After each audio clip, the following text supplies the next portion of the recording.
ಎಸ್ಐಟಿಯನ್ನೇ ಆಟವಾಡಿಸುತ್ತಿದ್ದಾರಂತೆ ಭವಾನಿ ರೇವಣ್ಣ ಅವರು. SIT technical ಟೀಮ್ಗೂ ಸವಾಲಾಗಿದ್ದಾರೆ ಭವಾನಿ ರೇವಣ್ಣ. ಭವಾನಿ ಇರುವ ಲೊಕೇಶನ್ ಪತ್ತೆ ಹಚ್ಚೋದೇ ದೊಡ್ಡ ಸವಾಲಾಗ್ಬಿಟ್ಟಿದೆ. ಪದೇ ಪದೇ ನಂಬರ್ ಮತ್ತು ಮೊಬೈಲ್ ಚೇಂಜ್ ಮಾಡ್ತಾ ಇರುವಂತಹ ಶಂಕೆ ವ್ಯಕ್ತವಾಗಿದೆ. ಎಲ್ಲಿದ್ದಾರೆ ಅನ್ನೋದನ್ನ ಪತ್ತೆ ಹಚ್ಚುವ ಸಲುವಾಗಿ ಟೆಕ್ನಿಕಲ್ ಟೀಮ್ ಹರಸಾಹಸವನ್ನ ಪಡ್ತಾ ಇದೆ.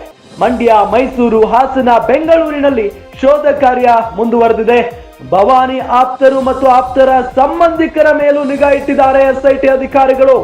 ಅವರ ಮುಖೇನ ನಂಬರ್ ಚೇಂಜ್ ಮಾಡ್ತಾ ಇದ್ದಾರೆ ಅನ್ನೋ ಅನುಮಾನ ವ್ಯಕ್ತವಾಗ್ತಾ ಇದೆ. ಹೀಗಾಗಿ ಎಲ್ಲಾ ಆಂಗಲ್ ನಲ್ಲೂ ಎಸ್ಐಟಿ ಅಧಿಕಾರಿಗಳು ತೀವ್ರ ತನಿಖೆಯನ್ನ ನಡೆಸ್ತಾ ಇದ್ದಾರೆ. ನೋಡಿ, ಭವಾನಿ ರೇವಣ್ಣ ಅವರು ತಮ್ಮ ಕುಟುಂಬದ ಸಂಪರ್ಕದಲ್ಲೂ ಕೂಡ ಇಲ್ಲ ಅನ್ನೋ ಮಾಹಿತಿ ಇದೆ.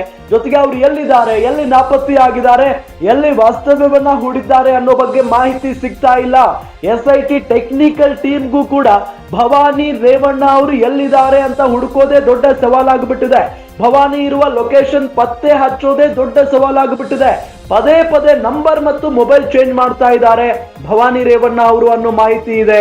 ಎಲ್ಲಿದ್ದಾರೆ ಅನ್ನೋದನ್ನ ಪತ್ತೆ ಹಚ್ಚುವ ಸಲುವಾಗಿ ಟೆಕ್ನಿಕಲ್ ಟೀಮ್ ಹರಸಾಹಸವನ್ನ ಪಡ್ತಾ ಇದೆ. ಪ್ರತಿನಿತ್ಯವೂ ಕೂಡ ಮಂಡ್ಯ, ಮೈಸೂರು, ಹಾಸನ, ಬೆಂಗಳೂರಿನಲ್ಲಿ ನಿರಂತರವಾಗಿ ಶೋಧ ಕಾರ್ಯ ನಡೀತಾನೆ ಇದೆ. ಭವಾನಿ ಆಪ್ತರು ಜೊತೆಗೆ ಆಪ್ತರ ಸಂಬಂಧಿಕರ ಮೇಲೂ ಕೂಡ ನಿಗಾವನ್ನ ಇಟ್ಟಿದ್ದಾರೆ.